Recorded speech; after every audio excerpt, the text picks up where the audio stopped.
I'll just say, watching Josh Shapiro there, I mean, it's not like this is a minority view, but I remember interviewing him as Attorney General in Pennsylvania and thinking it was the same sort of feeling that I had the first time I interviewed Stacey Abrams, and she was the minority leader in the Georgia State Legislature. It was the first time it was the same feeling that I had the first time I saw you interview Alexandria Ocasio-Cortez as a congressional candidate on our air. And there are just these people who you recognize, whatever their status is in the party right now, you just realize that there isn't a ceiling for them. Anyway. And it's there's something weirdly gratifying about that 2022 race in Pennsylvania, because again, you go through these long periods in the Trump era of vertigo. Nothing matters. It doesn't matter whether you say crazy stuff. It's like structural polarization overrides everything. And then you get a race like that race between Doug Mastriano and Josh Shapiro, where you're like, okay.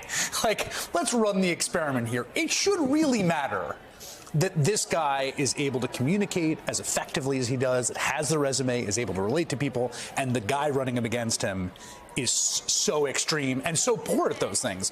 And it did. It's one of those reminders in the Trump era, one of those elections, and there's been a bunch of them where, like, gravity exists. Yes, it still matters in American politics to try to persuade people, reach out to people that don't agree with you, try to meet them halfway, do all the work of politics still matters. And that race to me was like a big and what he did in Mastriano is one of the political distinctions between the Biden campaign approach and the Harris campaign approach to Trump is that Harris treats Trump the way Shapiro treated Mastriano. That's very interesting. She popped him with a pin, and I mean, she's rolled out so many, and they all would have been there for Joe Biden too. It's not about who they are and what they would mean for preserving democracy. It's just a sort of a tactical thing. But the Republican endorsements come every single day. And so she is now presenting to the whole country, coming out of her, 4 weeks now, as the coalition candidate. Shapiro ran against Mastriano that way, and he was so ostracized from the political center, and by the end, from normal Republicans. Yeah, it's tactical in terms of how you position yourself, but it is also something about being able to grab that energy and take it away from somebody who's getting attention, getting energy, getting all the cable news attention, getting all the stuff that they're getting because they're being transgressive and crazy.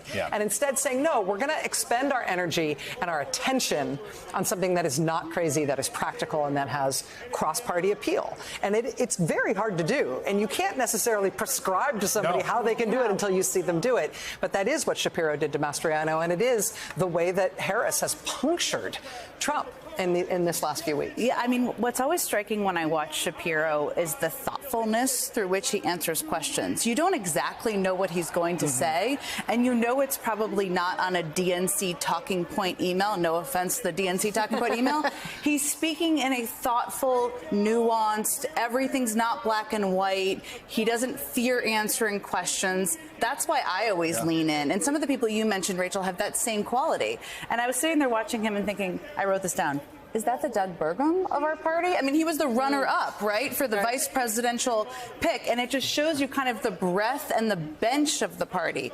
The last thing, and I'm glad Joy raised this, because just watching tonight, the diversity of the faces, the youth in the room, the diversity of people's backgrounds is so striking and different from a couple of weeks ago. And what's also different is the overall message. I mean, Biden and Harris are speaking to the totality of the country, the multicultural, multi-ethnic country we live in, that's diverse with a big umbrella and everybody who's a part of it.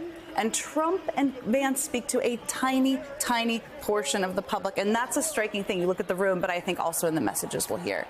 Richard, your first comment after listening to Governor Shapiro was referring to the question of what is their status in the party. Their status in the party as of right now tonight is incredibly valuable campaigners for the Harris-Walz ticket. What this gives you is someone who can campaign for the ticket in Pennsylvania and get attention without the candidates having to be there, which is just as valuable as they can possibly be. You have Raphael Warnock be able to do that in Georgia.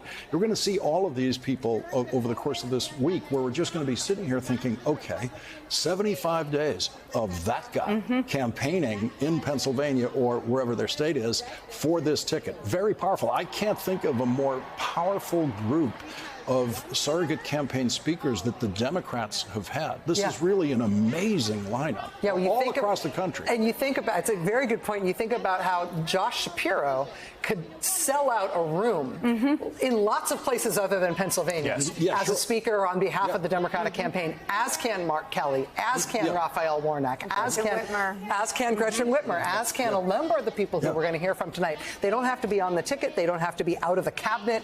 But the bench right now is as sort of electric as I've ever seen it in the Democratic Party. And to have that happening, again, in contrast to the Republicans, at the same time that you've got the entire living history of the party all on board, all represented starting tonight. It's an enviable position, I think, for the party in terms of both tonight and for their future. But we're going to see it showcased.